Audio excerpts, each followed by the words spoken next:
Dan sama-sama kita hormati pembacara pada hari ini. Saya izin memperkenalkan diri. Beliau nama Hidayatullah, Dr. Hidayatullah MPD. Alhamdulillah sudah sidang tertutup selesai.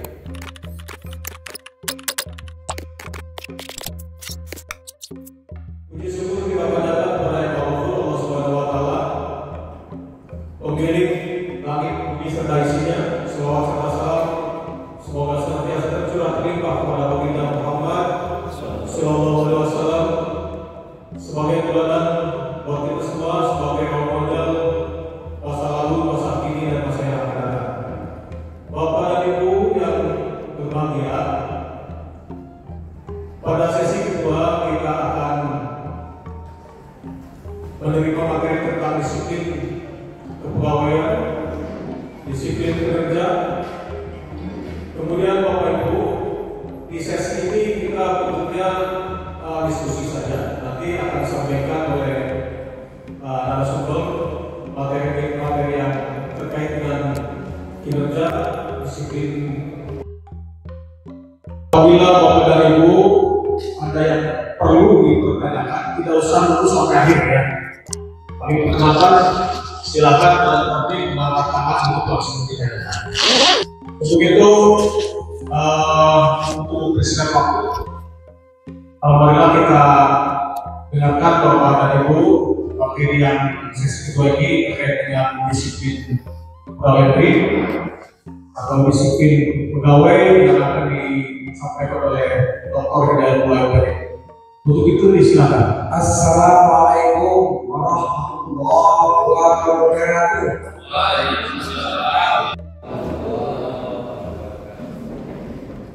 Alhamdulillahirabbil alamin, bihi nasta'in ala umuri dunya waddin, wa ala alihi wa sahbihi ajma'in, amma ba'du. Yang saya hormati para pengurus PGRI Kota Pak Kedua, satu dan dua ada, dan yang lain. Yang saya hormati Bapak dan Ibu pengurus PGRI cabang Sekerto. Alhamdulillah, puji dan syukur marilah kita panjatkan kehadirat Allah Subhanahu wa Ta'ala. Salawat dan salam semoga tercurahkan kepada Nabi besar Muhammad sallallahu alaihi wasallam. Saya ingin menyampaikan bahwa kegiatan kali ini merupakan implementasi dari kegiatan yang dilaksanakan di Bandung di Hotel Gemilang, benar ya? Hotel Gemilang, salah satu agenda konferensi kerja Bapak Ibu selfie konter di Bandung. Keren, tapi tidak dilaksanakan, percuma itu. Maka hari ini adalah implementasi dari kegiatan konferensi kerja yang di Bandung, lalu kemudian direncanakan oleh sektor yang ada di pengurus kabupaten. Hari ini merupakan dari implementasi konferensi kerja tersebut. Harapan kami Bapak Ibu di pun demikian. Kalau saya ingin melaksanakan kegiatan konferensi, dilaksanakan. Jadi jangan sampai organisasi ini hampa Bapak Ibu. Gaya tidak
Ini berkaitan dengan mengapa ini perlu disampaikan.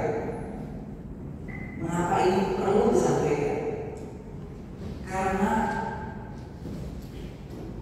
ke dinas pendidikan itu banyak sekali laporan berkaitan dengan indisipliner. Indisipliner bukan hanya apa tidak masuk kerja saja. Banyak orang. Ada beberapa yang sudah diberhentikan. Hari ini masih ada nanti yang persiapan di PCSK. Nah, kenapa ini perlu disampaikan? Bapak Ibu sebagai pengurus PGRI harusnya memang tahu lebih dan lebih tahu. Tahu lebih dan lebih tahu. Jangan sampai kita justru mengetahui dari orang lain, atau kadang-kadang kita abai, atau kadang-kadang kita tidak ngeh. Padahal itu menjadi bagian dari tugas kita, apalagi yang berdiri sebagai kepala sekolah. Baik Bapak Ibu, sampai jam sampai saya juga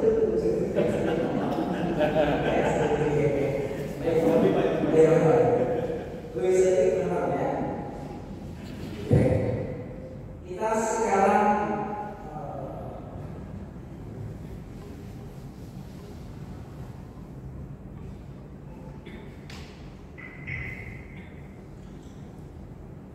di sini di PP 94 itu masih boleh, nanti kalau misalkan ada yang bertanya boleh langsung, tidak perlu langsung semuanya aja. Kalau misalkan selesai dulu lalu boleh bertanya satu materi kalau ada yang bertanya gitu ya.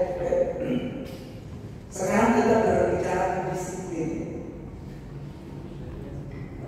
Kita lihat dulu ini dasar hukumnya. Jadi ada dasar hukum itu yang pertama dari kota tentang manajemen ASN. Bapak Ibu, ASN itu nih semangat dulu. Ada yang tahu kan tidak ada ASN. Sama. Manajemen ASN nomor 5 tahun 2012, ASN terbagi menjadi 2. Yang pertama ASN PNS dan ASN tidak tahu. Sama-sama ASN, cuma beda nasib. Kenapa saya katakan beda nasib? PNS belum ada aturan kenaikan pangkat, kenaikan bonus belum ada. Maka itulah yang perlu kita perjuangkan sebagai organisasi. PNS sampai hari ini dan gaji berkawan masih ada. Padahal karya-karya yang mau tinggi tahun 2023 sudah. Itu yang perlu kita perjuangkan. Ya, jadi berdasarkan hukum dari PGRI ini, saya ingin menambahkan saja bahwa ASN itu terbagi menjadi 2. Ada ASN P3, ada ASN PNS.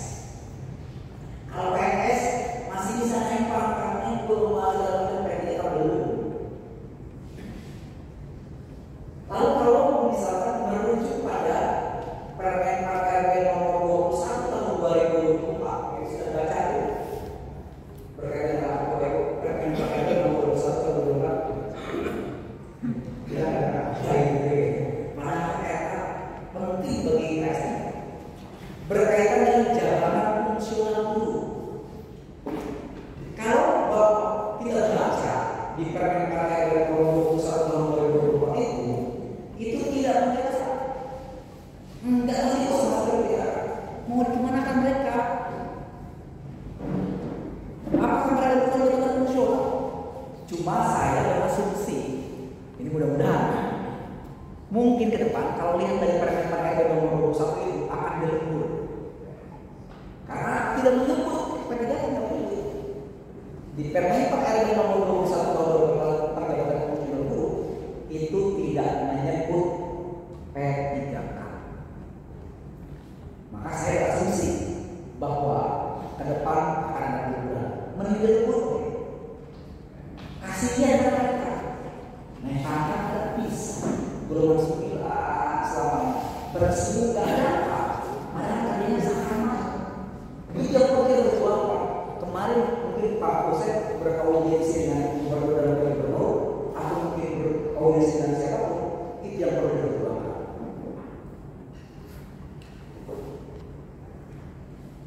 Sampai hari ini kenaikan apa tidak?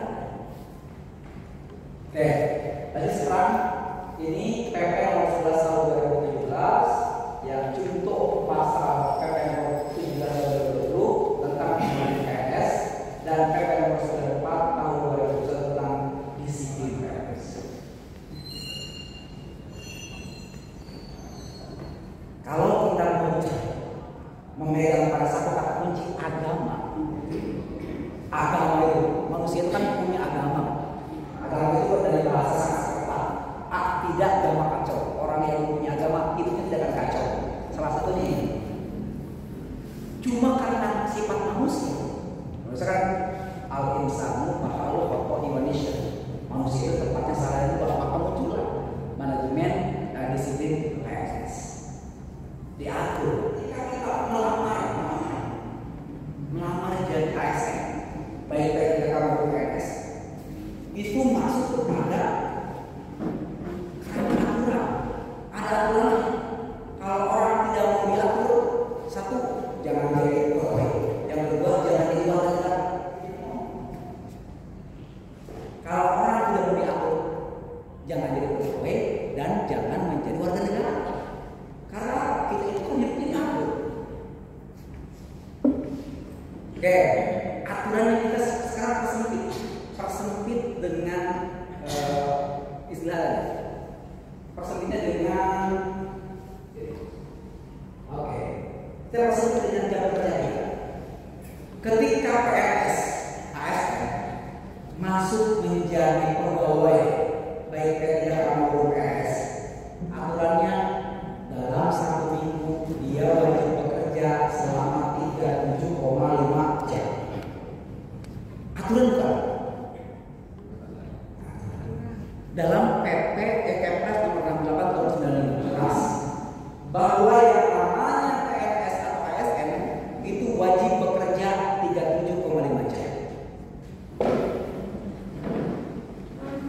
Data bahwa diubah, naprosi diubah selama 1 minggu gitu kegiatannya, cicinya naprosi wajib digaji dari pemerintah. Dia melaksanakan tugas tidak sebagai PNS, melaksanakan tugas. Datang ke sekolah, dia udah masuk kita. Enggak lagi itu isu sampai berapa? Terus dibayar.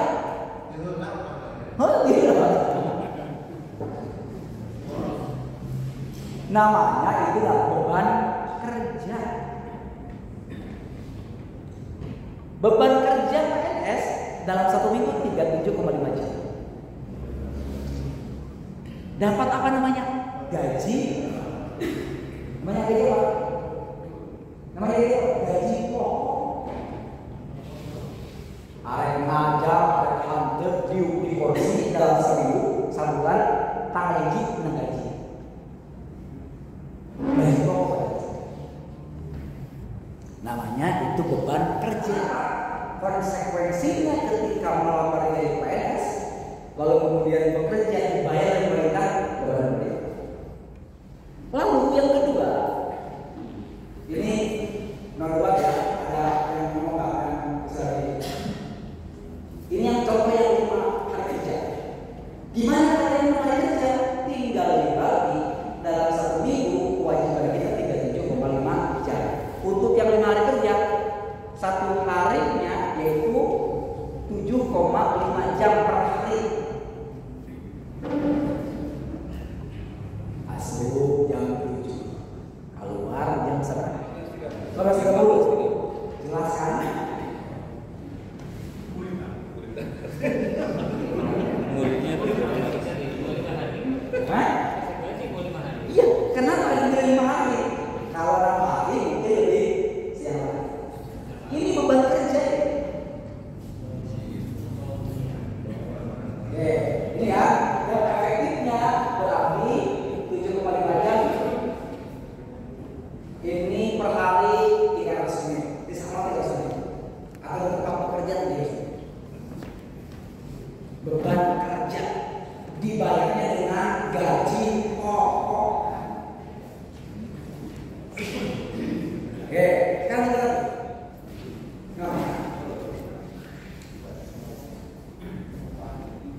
Mungkin dari pemerintah itu kalkulasi seperti itu ya. Kalau dipikir-pikir sebenarnya logikanya bagaimana? Kalau hitungan gaji itu gaji ya. Untuk menghitung gaji bisa satu tahun dalam itu sekitar berapa? 7,5%. Nanti dikatakan itu untuk memenuhi beban kerja. Padahal beban kerja itu kalau dibanding-banding ini segitu saja. Kenapa pemerintah itu memperhitungkan beban kerja? Kok tidak memperhitungkan misalnya beban hidup? Karena beban hidup masyarakat orang itu lebih banyak lagi. Nah itu kenapa menghitungkan seperti itu? Ya, siap. Ya. Beban hidup itu ukurannya subjektif. Kalau beban hidup itu ukuran subjektif. Saya hidup di atas dengan hidup di Cigemblong akan berbeda. Gitu ya. Nah mungkin ada unit cost-nya yang dihitung oleh pemerintah. Kenapa gaji sekian? Dan ada tulisnya kalau gaji pegawai sekian itu dapat menghitung unit cost-nya dari upah minimum regional, upah minimum kabupaten. Sebetulnya kalau dihitung-hitung Pak Enes itu di atas upah minimum kabupaten. Di kita itu UMK-nya itu tidak salah 2,7 kalau tidak salah. Nggak tahu sekarang naik ya, berapa sekarang? Ya, pokoknya saat itu karena gaji yang diterima oleh ASN oleh guru, oleh kepala sekolah, oleh segala macam akan lebih dari. Nah, sekarang kita bicara yang kedua. Ini bukan beban kerja, beban mengajar. Kalau tadi yang 37 kembali ke beban kerja, kalau sekarang beban mengajar. Guru ketika jadi PNS, tugasnya guru ada yang mengajar 24 jam minimal dan maksimal 40 jam dalam satu minggu. Kalau yang tadi beban kerja dibayar dengan gaji pokok, kalau ini dibayar dengan sertifikasi. Ayah dia, lamun kurang datang ke sekolah hanya pada saat dia mengajar saja. Karena masalah sekolah saya jalan kue aku itu cuma ngendakan aku cuma berarti yang terima siapa? Menerima gaji pokok enggak harus. PPKA. Karena apa? Ada beban kerja, ada beban mengajar. Logikanya ada begini. Kalau beban kerja dibayar dengan gaji pokok, beban mengajar dibayar dengan PPK itu jangan profesi guru. Kalau kita mengistilahkannya namanya sertifikasi, coba udah salah kata eta ngomong. Itu yang dulu gitu. Itu banyak. Ih, sertifikasi cacair sih. Padahal namanya TPG, tunjangan profesi guru. Tapi hashtag ada mana? Sertifikasi cacair banget. Oke nih. Jadi kalau beban mengajar itu 24 minimal dalam satu minggu, maksimal 40 jam. Kalau beban kerja tidak cukup. Nah, Bapak Ibu, apabila ini aturannya sudah dijelaskan, apabila Bapak Ibu melanggar ini, maka masuk ke dalam kategori pelanggaran disiplin pegawai. Ampun. Jadi negara, jadi agama lain,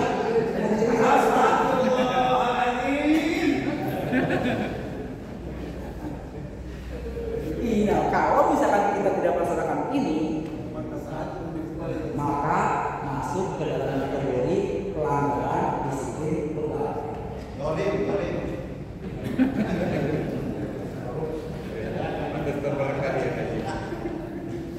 Itu lagi ya.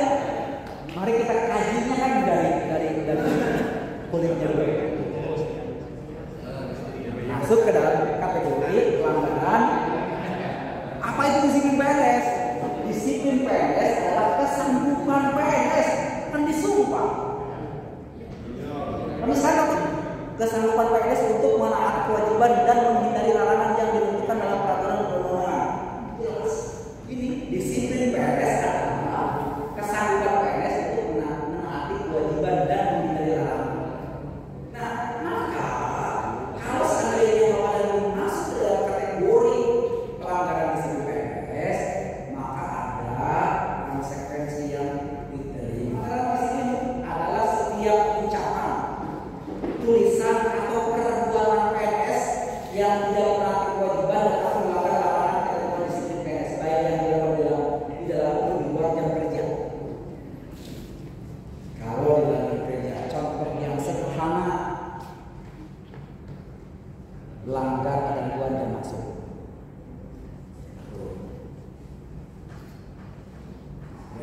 Itu bagian dari pelanggaran disiplin. Kita lihat di sini di pasal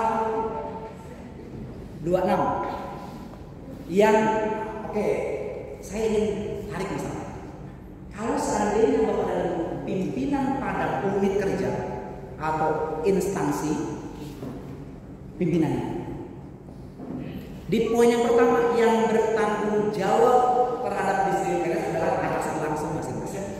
Kalau Bapak jadi kepala sekolah, ada pegawai gurunya yang tidak melaksanakan tugas, yang bertanggung jawab adalah kepala sebagai kepala. Berapa banyak?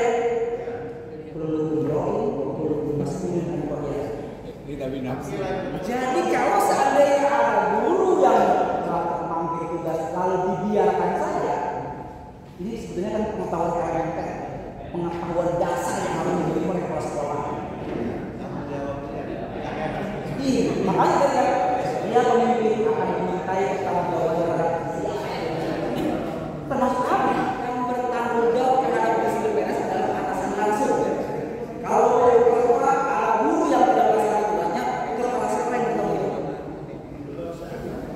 Iya. Kan disuruh jadi pemimpin penjara seperti itu. Pelanggaran disiplin PNS bukan delik aduan. Oleh karena itu setiap atasan langsung mengetahui atau mendapat informasi tentang dugaan pelanggaran disiplin yang berada di bawahnya, maka atasan langsung tersebut wajib menindaklanjuti atau melakukan pemanggilan untuk diperiksa. Ini pengetahuan elemen, pengetahuan dasar. Cuma tidak dengan dalil penundaan kenaikan gaji kepala, penundaan kenaikan pangkat dan penurunan pangkat setingkat lebih rendah selama 1 tahun contoh.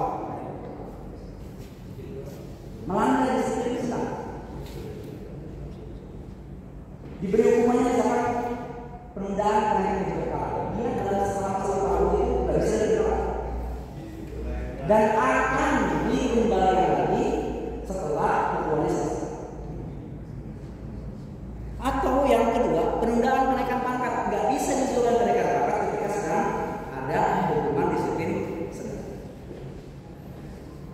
Kemudian yang ketiga, hukuman disiplin berat, penurunan pangkat sampai tingkat lebih rendah selama 3 tahun. Kalau tadi yang sedang 3 tahun, kalau sekarang yang 3 tahun.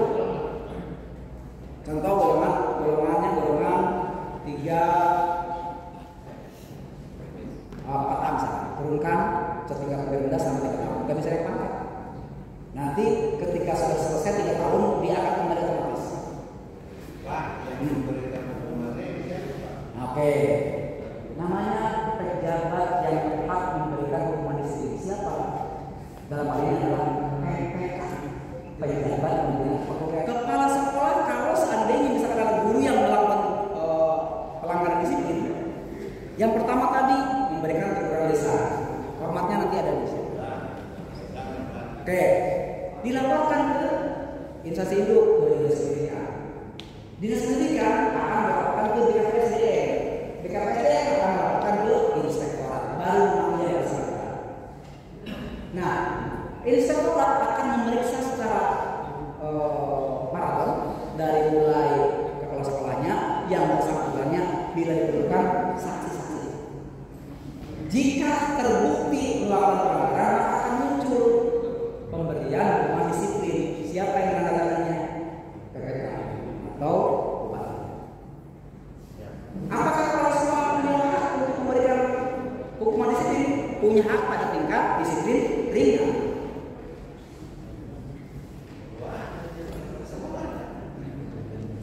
Gitu ya. Tapi sebagian contoh saya rapikan. Gimana caranya panggilan? Pas yang keluar. Nah ini di zoom.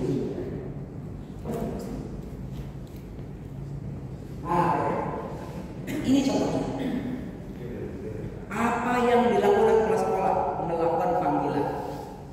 Bersama ini diminta dengan hormat kader saudara untuk menghadap kepada kepala sekolah. Oke. Terus masuk terus.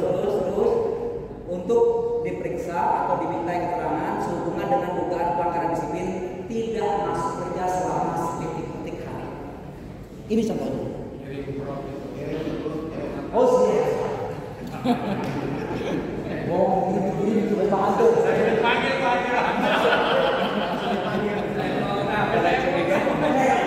Kita ini laksanakan dulu tugas kita sendiri.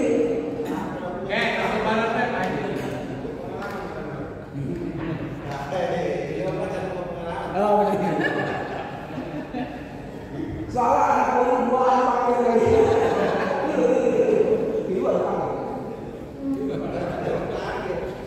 Karena begini Bapak Ibu, kita pun di sini melakukan tindakan preventif gitu.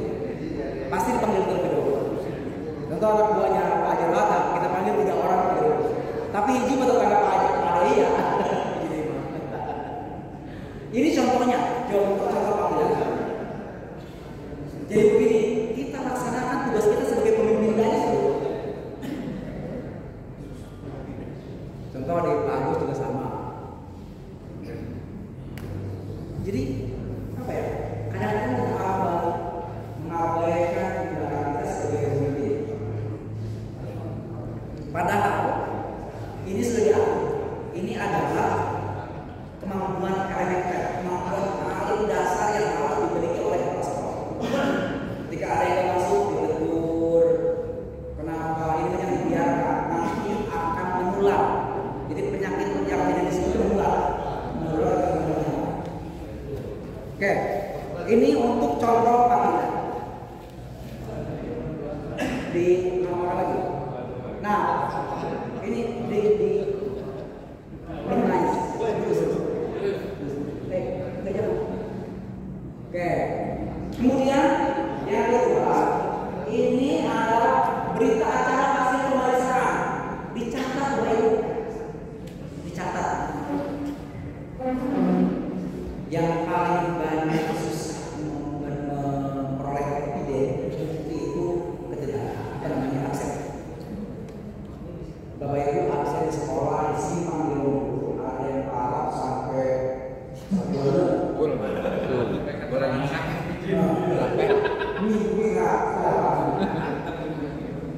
begitu aja.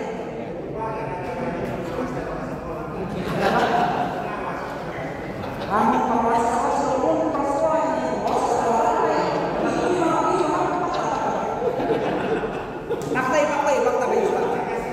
Ada persoalan. Ini mau bicara persoalan, ada bicara. Data sekolah. Kepala sekolah berapa? Bapak tadi beriman, Pak. Jadi ya, nanti ke depan gini. Ini kaitan dengan saya. Kami sedang merancang aplikasi namanya Elapkin, laporan kinerja, yang akan digunakan untuk pengawas dan pembiayaan. Nanti akan diperluas ke kepala sekolah. Kenapa? Ini fenomena yang aneh oleh kepala sekolah ketika mau penilaian mana baik supaya dia lakukan. Banyak yang berbeda. Padahal pilihan yang dilakukan itu di bawah ekspektasi.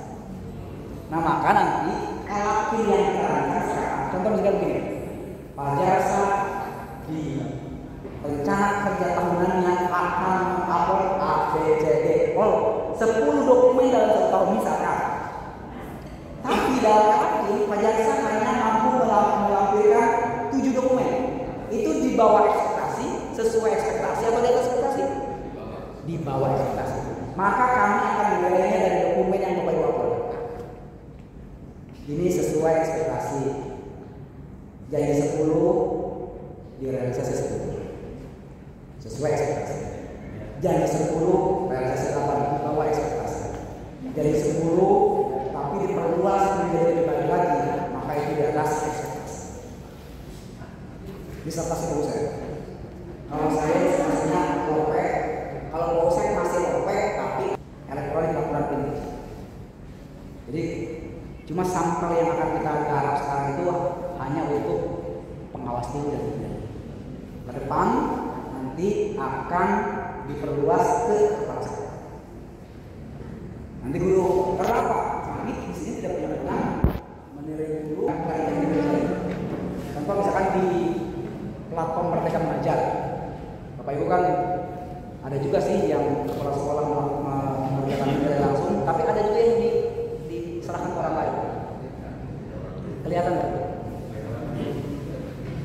Baik, ini contohnya.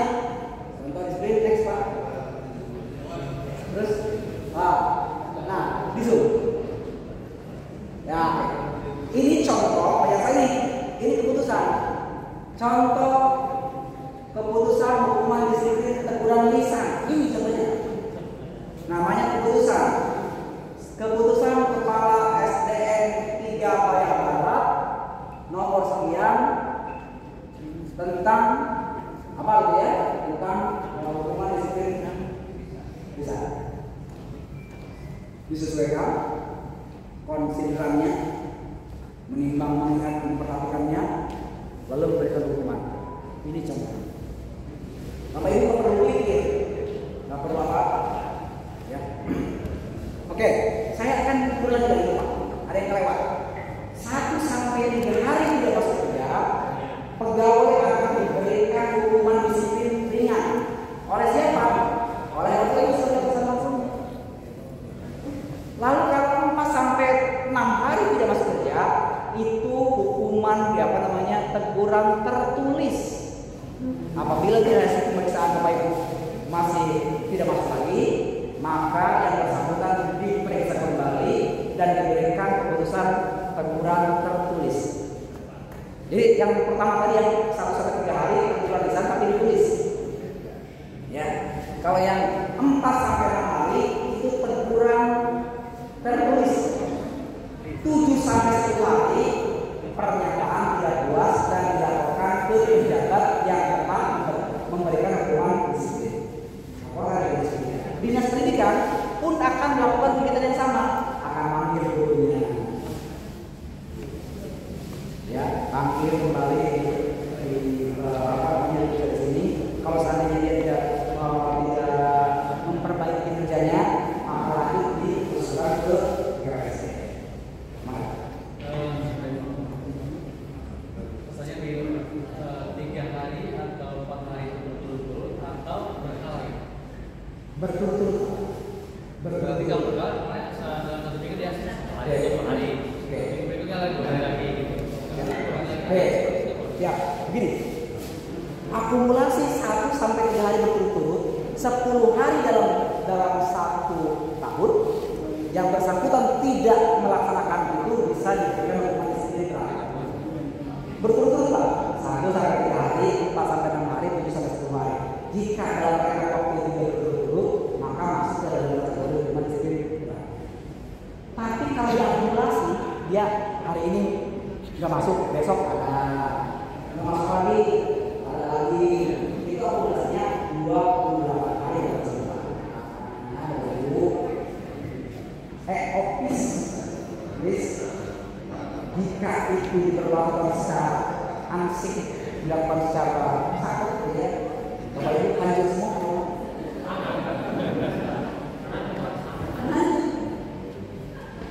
0,5 sampai 10 menit itu potongannya 0,5.